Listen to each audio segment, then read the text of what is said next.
They laughed first, not because it was funny, but because it was easy.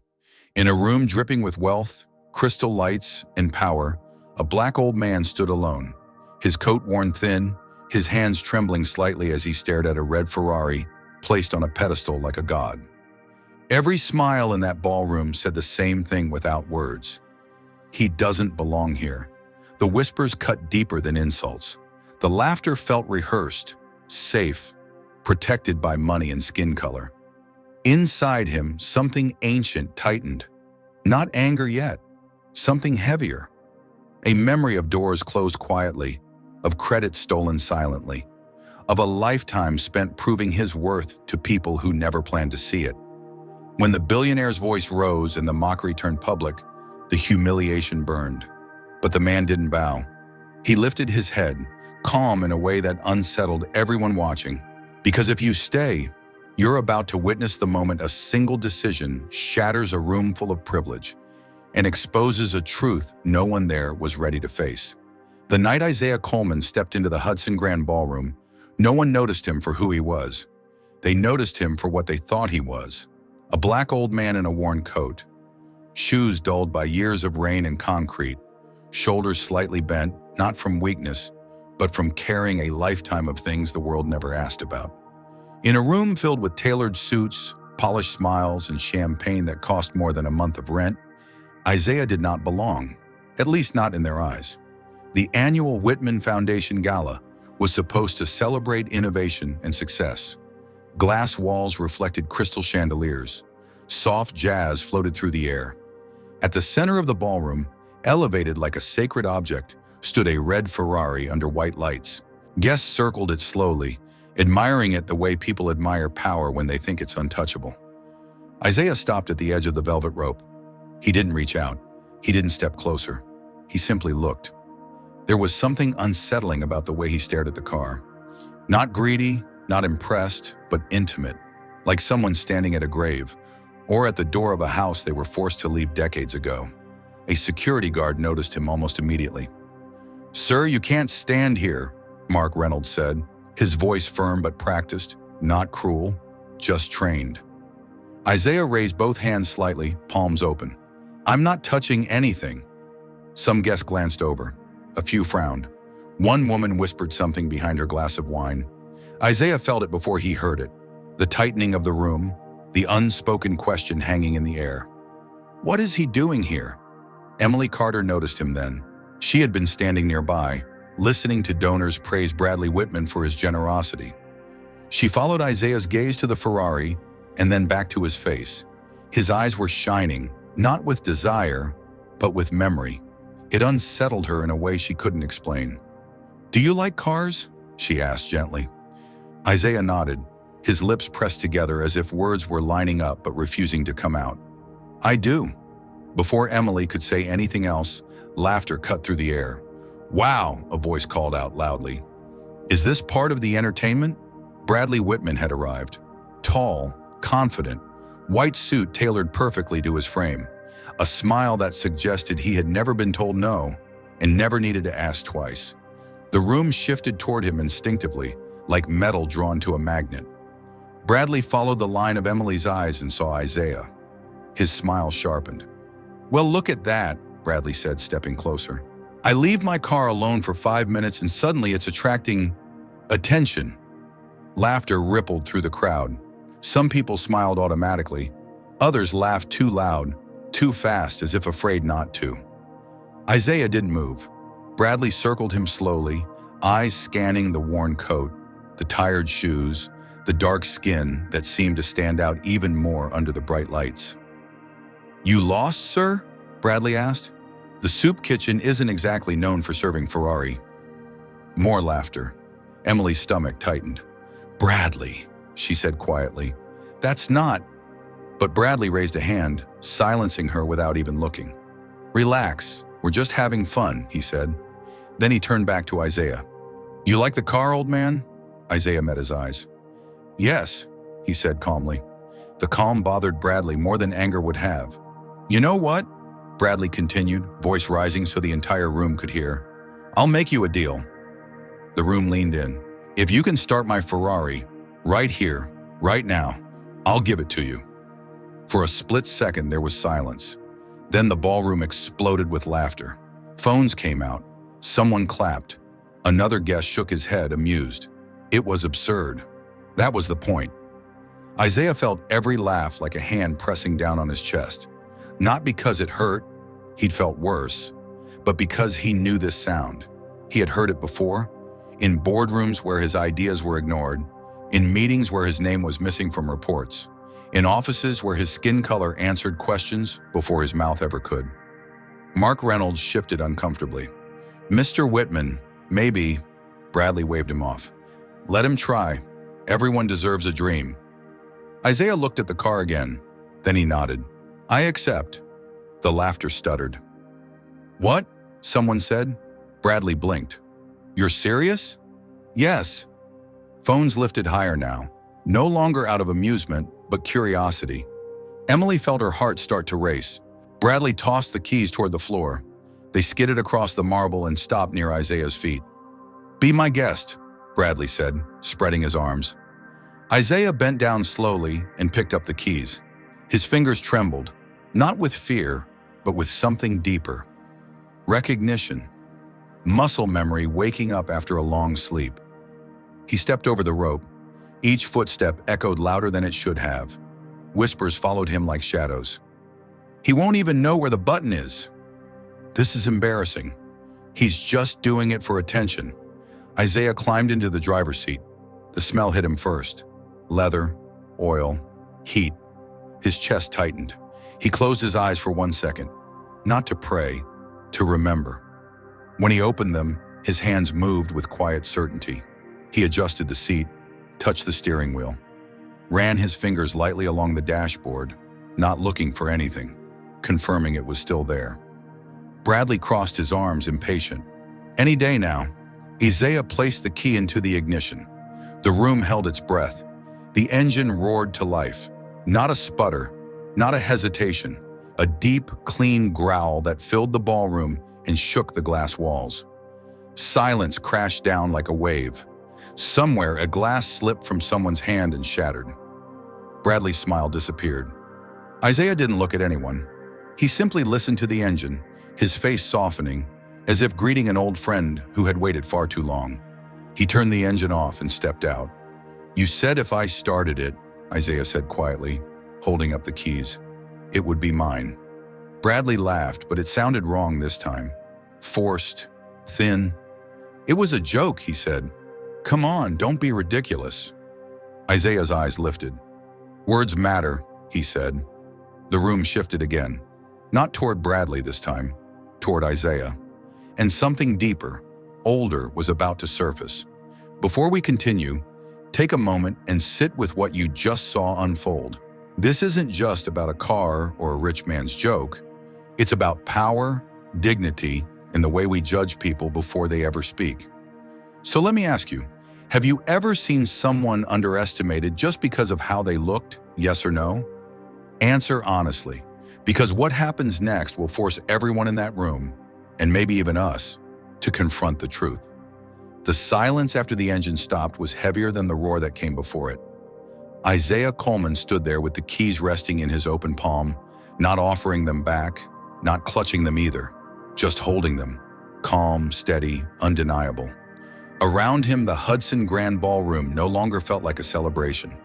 It felt like a courtroom where no one had agreed on who was on trial.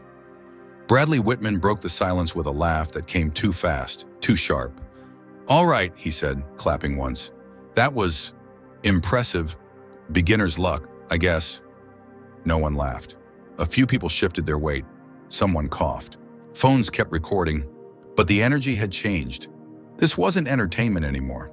This was uncomfortable. Isaiah met Bradley's eyes. Luck doesn't explain familiarity. Bradley's jaw tightened. And what exactly does that mean? Isaiah didn't answer right away. Instead, he walked back toward the front of the Ferrari.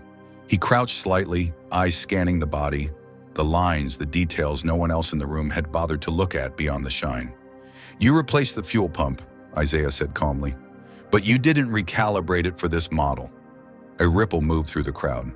"That's ridiculous," Bradley snapped. "You expect us to believe?" If you keep pushing it the way you did last month, Isaiah continued, still not looking at him, the pressure will fail. You'll blame the manufacturer, but it won't be their fault. A man near the front, Daniel Moore, a young automotive engineer, stiffened. He stepped forward slightly. Actually, he said, hesitant, I noticed something off during the last test drive too. I thought I was imagining it. Whispers erupted. Bradley's face flushed. This is a stunt, he said loudly. He's guessing, throwing words around to sound smart. Isaiah stood up slowly and turned to face the room. I'm not guessing, he said. I'm listening. Emily Carter felt chills run up her arms. She looked around and saw it on other faces too. Confusion giving way to something else.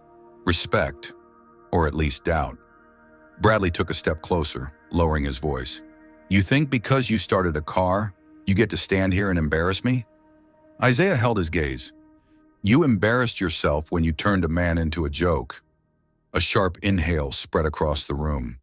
Bradley laughed again, but this time there was anger underneath it. You people are unbelievable, he said to the guests. You're really going to side with him? Look at him. There it was. Not subtle, not hidden. Look at him. Isaiah felt that phrase land where it always had. Deep, familiar, sharp. He had heard it in different forms his entire life. In factories, in offices, in meetings where his ideas were praised, but his presence was tolerated. In moments where credit disappeared and names like his were quietly erased. Emily stepped forward. Bradley, stop, she said. This isn't about sides. It's about knowing your place, Bradley cut in. And his isn't here. The words hung in the air, heavy with meaning. Isaiah exhaled slowly. For years, he said, his voice steady but layered with something old and controlled. I knew my place. You made sure of that. The room went still. Bradley scoffed. I don't even know you. Isaiah nodded. That's the problem. He walked toward the crowd now, not away from the Ferrari, but toward the people. The cameras followed. Every step felt deliberate. I spent 3 decades working on engines like this, Isaiah said. High performance, precision built, designed to win races and egos. A murmur moved through the guests. In Europe, he continued, before my name stopped appearing on documents, before meetings happened without me, before signatures replaced credit. Daniel Moore's eyes widened. Wait, he said quietly. You worked overseas? Isaiah looked at him. I led teams, trained engineers, solved problems others couldn't. Bradley shook his head violently. No, this is insane. You expect us to believe this man... He stopped himself, then corrected. This person built anything like that? Isaiah met his gaze again.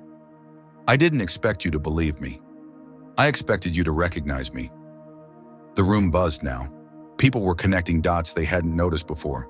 The confidence, the knowledge, the way Isaiah touched the car like it carried memory, not value.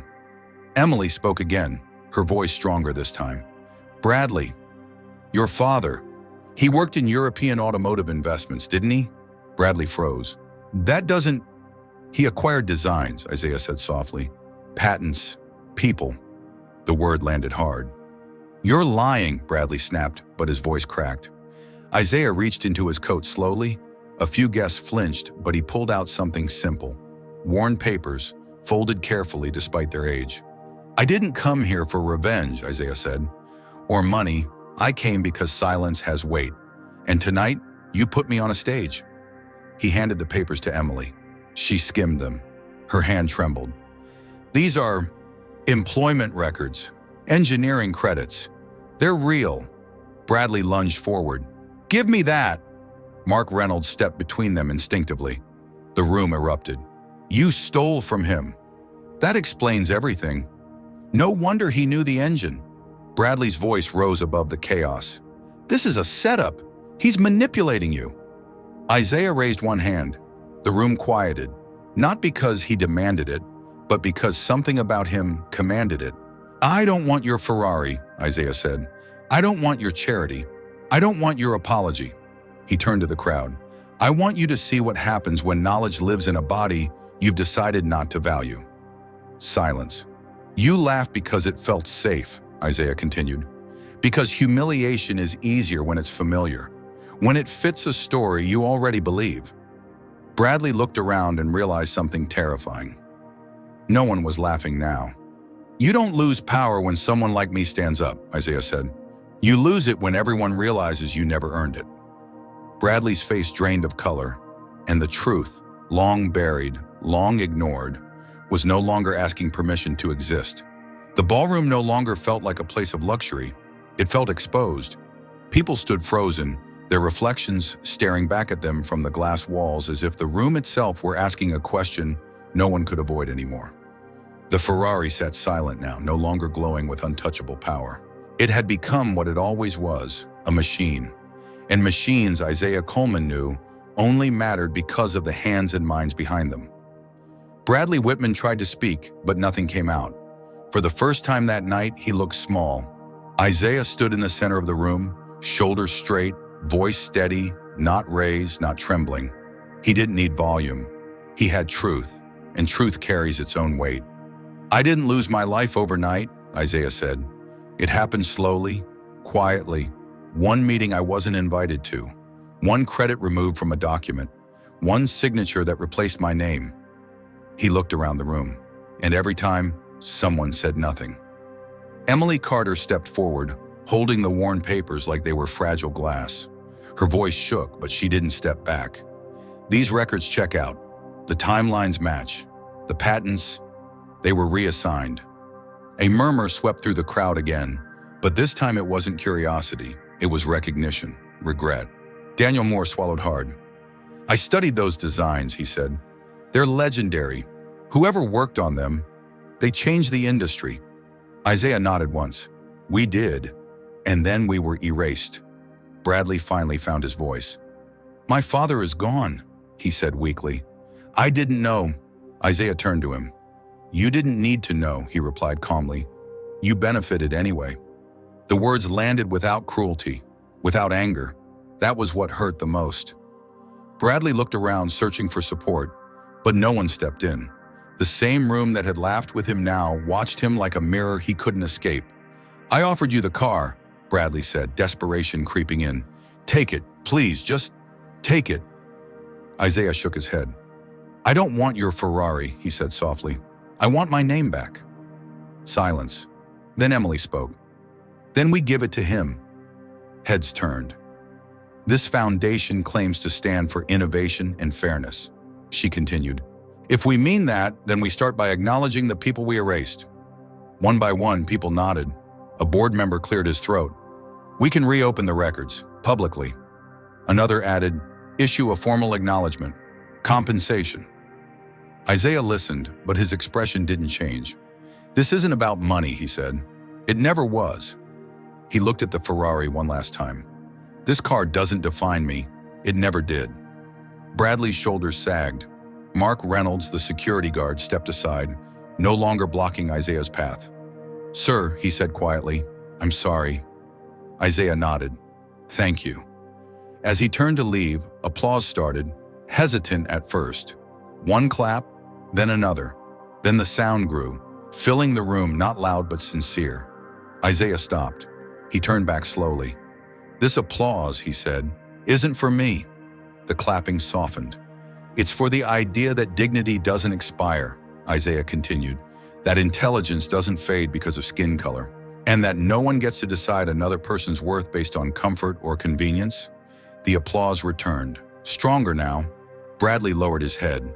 Weeks later, the story spread, not as gossip, as truth. The Whitman Foundation issued a public statement. Records were restored.